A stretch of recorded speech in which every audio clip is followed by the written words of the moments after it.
Hello YouTube, Dillinger Rockwell here again with some more vintage video games. I'm gonna post a bunch of these lately because I've had my vintage systems for quite a while now, but today I will be playing Sega Genesis, if you can see the controller. It's my personal favorite Sega Genesis game. I'm just gonna go through the first couple of levels so that people can get the general idea of the game and what it's about, and then they can go and play it. I'm not going to spoiler alert anything for anybody. If you have a Genesis or you have a system that can play Genesis games, like, I don't know what you call it. It's when I bought the Nintendo Wii and I was able to buy or download legitimate old school Nintendo games and play them on my Wii. I don't know if you can do that with Genesis games. I don't know if any system has them downloadable. But this is my favorite Genesis game here. It's called Boogerman. I looked this up on the internet actually recently. I guess this game is rather rare. And it's been proven to me that it is rare because a lot of people I talk to, they say, oh, Sega Genesis was awesome. I played a lot of Mortal Kombat and I played a lot of this. And, you know, I mean, I've got my Mortal Kombat set. You know, I've got all those games. You know, I've got my Mortal Kombats. I've got your Beavis and Butthead, which if you have not played Beavis and Butthead for Sega Genesis, they also had it for the Genesis, for the Sega Game Gear, which was Sega's version of the Game Boy, which I think Sega was ahead of their time, and they had the better graphics. They had color handheld systems. Oh, yep, there's also Mortal Kombat 2. That's my favorite Mortal Kombat for the Sega system, was Mortal Kombat 2. Mortal Kombat 3 was good, but I think the characters in 3 were lacking. But all-time favorite Genesis game will have to be Boogerman. It always stays on the top of my pile. Anybody that comes over and appreciates the old game systems that I have a Genesis and Nintendo below the TV, and if you recognize underneath Dazed and Confused, because yes, I have a VCR on this TV. I'm very old school, if you haven't noticed. This is an actual Atari 2600. Still works.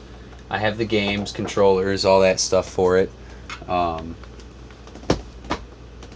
It's just, I just like vintage stuff. I think everyone is getting too hung up with things that... Well, here is Boogerman, without further ado. I think everybody's caught up in this, oh, the graphics suck and the gameplay, blah, blah, blah. You can actually do this in the game. You can fly with your fart power, which I'll show you that at a certain part of the level.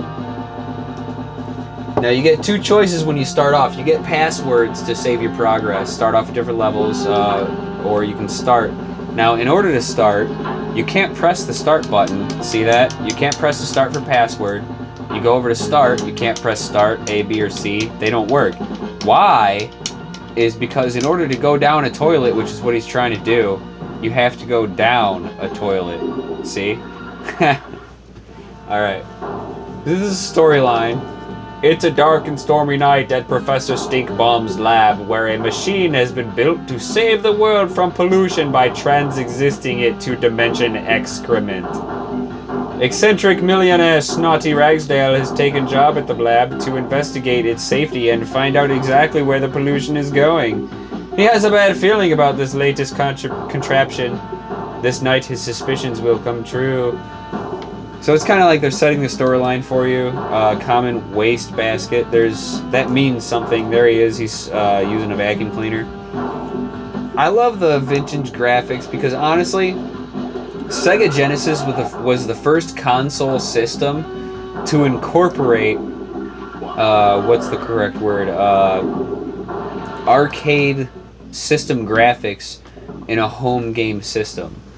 So you start out at the flatulent swamps. Now your powers are you can pick your nose and flick boogers, and you can jump with the B, or C button is you can burp. Now you hold your burp for a very large burp, like that one.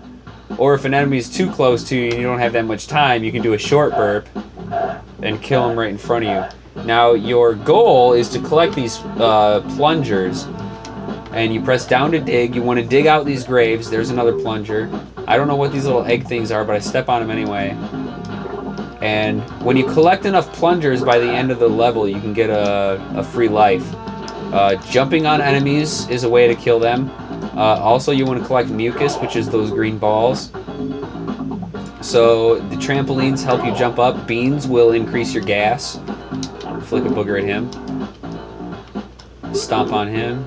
Go down here, and you can power burp or fart. You bend down and press and hold C to fart, and you can break the boulders with your fart.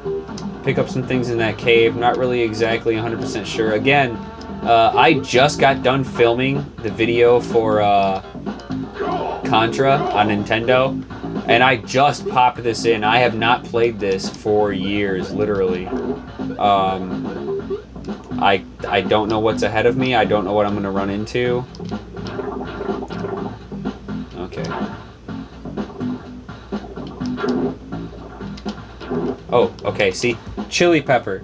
That turns your gas into flaming gas. So once I pick up this chili pepper and this can of beans, my gas meter is going to hop up, and I'll be able to fly with my farts. Alright, so you jump first, then you hit C to fart. See, and your burps are even inflamed.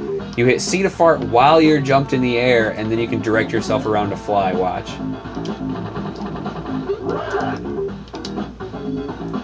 You want to stop down. And then the noses, you press up at the nose to transfer to the next area. You get sucked up the nose. It's pretty gross. I mean, to think about this game coming out in the 80s, maybe early 90s. I mean, it's pretty funny. I actually traded when I was a junior.